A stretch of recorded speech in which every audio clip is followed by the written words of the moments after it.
ಕಾನೂನಿನ ಬಗ್ಗೆ ಭಯನೇ ಇಲ್ವಾ? ಹೊರಟೋಗ್ಬಿಟ್ಟಿದೆಯಾ ಯುವಕರಲ್ಲಿ? ಇಷ್ಟ ಬಂದಂಗೆ ವರ್ತಿಸ್ತಾ ಇದ್ದಾರೆ. ಬೆಂಗಳೂರಿನಲ್ಲಾಗಿರುವಂಥ ಈ ಘಟನೆಯನ್ನ ನೋಡಿ. ನಡು ರಸ್ತೆಯಲ್ಲಿ ಯುವಕನಿಗೆ ಹಿಗ್ಗಾಮುಗ್ಗಾ ಥಳಿಸಿದ್ದಾರೆ. ಯುವಕರ ಮೇಲೆ ಮನಬಂದಂತೆ ಹಲ್ಲೆಯನ್ನ ಮಾಡುತ್ತಾ ಇದ್ದಾರೆ. ಒಂದು 5-6 ಯುವಕರಿರುವಂಥ ಒಂದು ಗುಂಪು. HLL ರಸ್ತೆಯ UR ರಾವ್ ಸ್ಯಾಟಲೈಟ್ ಸೆಂಟರ್ ಬಳಿ ನಿನ್ನೆ ರಾತ್ರಿ ನಡೆದಿರುವಂಥ ಘಟನೆ ಇದು. ಹಲ್ಲೆಯ ವಿಡಿಯೋ ವ್ಯಕ್ತಿಯೊಬ್ಬರ ಮೊಬೈಲ್ನಲ್ಲಿ ಸೆರೆಯಾಗಿದೆ. ಕಾಲಿನಿಂದ ಒದ್ದು ಕೈಯಿಂದ ಗುದ್ದಿ 6 ಯುವಕರು ಅಟ್ಟಹಾಸವನ್ನ ಮೆರೆದಿದ್ದಾರೆ. ಕಾಲು ಹಿಡಿದು ಎಳೆದುಕೊಂಡು ಹೋಗಿ ನೆಲಕ್ಕೆ ಬೀಳಿಸಿ ಒದ್ದು ಯುವಕರ ಗುಂಪಿನಿಂದ ಅಟ್ಟಹಾಸ ನಡೆದಿದೆ. ಹಲ್ಲೆ ವಿಡಿಯೋ ಎಕ್ಸ್ನಲ್ಲಿ ಶೇರ್ ಮಾಡಿದ್ದಾರೆ ಸ್ಥಳೀಯ ನಿವಾಸಿಯೊಬ್ಬರು. ಜೀವನ್ ಭೀಮಾ ನಗರದ ಪೊಲೀಸ್ ಠಾಣಾ ವ್ಯಾಪ್ತಿಯಲ್ಲಿ ನಡೆದಿರುವಂತಹ ಘಟನೆ ಇದು. ಅಲ್ಲಿ ನೋಡಿ ದೃಶ್ಯಾವಳಿಗಳನ್ನು. UR ರಾವ್ ಸ್ಯಾಟಲೈಟ್ ಸೆಂಟರ್ ಸರ್ಕಲ್ನ 1ನೇ ಮುಖ್ಯ ರಸ್ತೆಯಲ್ಲಿ ಆಗಿರೋದಿದು. ಹಲ್ಲೆ ಬಗ್ಗೆ ಯಾವುದೇ ದೂರು ಬಂದಿಲ್ಲ ಅಂತ ಪೊಲೀಸರು ಮಾಹಿತಿ ಕೊಡ್ತಾ ಇದ್ದಾರೆ.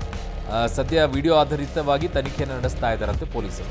ಸಹೋದ್ಯೋಗಿ ನಾಗೇಶ್ ನನ್ನ ಸಂಪರ್ಕಕ್ಕೆ ಸಿಗ್ತಾ ಇದ್ದಾರೆ ಕ್ರೈಮ್ ಬ್ಯೂರೋನಿಂದ. ನಾಗೇಶ್, ಇಂಥ ಪ್ರಕರಣಗಳು ಇತ್ತೀಚೆಗೆ ಹೆಚ್ಚಾಗ್ತಾ ಇದೆ. ಕಾನೂನಿನ ಬಗ್ಗೆ ಒಂದು ಭಯ ಇಲ್ಲ, ಇನ್ನೊಂದು ಕಡೆಗೆ ಪೊಲೀಸರು ಏನು ಮಾಡ್ಕೊಳ್ತಾರೆ ಬಿಡು ಅನ್ನುವಂಥ ಯೋಚನೆ ಮನಸ್ಥಿತಿಯಲ್ಲಿ ಇದ್ದಂಗೆ ಕಾಣಿಸ್ತಾ ಇದೆ.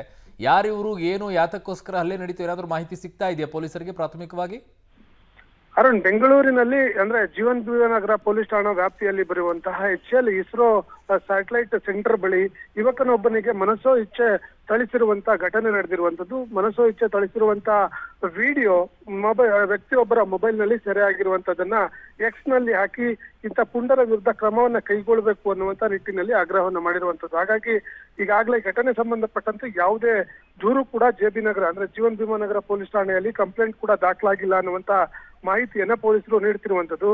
ಹಾಗಾಗಿ ಯಾವ ಕಾರಣಕ್ಕಾಗಿ ಈ ಒಂದು ಮಾರಣಾಂತಿಕವಾಗಿ ಹಲ್ಲೆ ಮಾಡಿದ್ದಾರೆ ಗುಂಪು ಅನ್ನುವಂಥದ್ರ ಬಗ್ಗೆ ಸ್ಪಷ್ಟತೆ ಇಲ್ಲ. ಈ ಒಂದು ವಿಡಿಯೋ ಆಧರಿಸಿ ಈಗ ಪೊಲೀಸರು ಎಲ್ಲಿ ನಡೆದಿದೆ ಅನ್ನುವಂಥದ್ದನ್ನ ಸ್ಪಾಟ್ಗೆ ಹೋಗಿ ಯಾರು ಅನ್ನುವಂಥದ್ದನ್ನ ಪತ್ತೆ ಹಚ್ಚುವ ಕೆಲಸವನ್ನ ಮಾಡ್ತಿದ್ದಾರೆ ಅನ್ನುವಂಥ ಮಾಹಿತಿಗಳು ಈಗ ಲಭ್ಯವಾಗ್ತಿರುವಂತದ್ದು. ಅರುಣ್. ಓಕೆ ನಾಗೇಶ್, ನಿಮ್ಮೆಲ್ಲ ಮಾಹಿತಿಗೆ ಧನ್ಯವಾದಗಳು.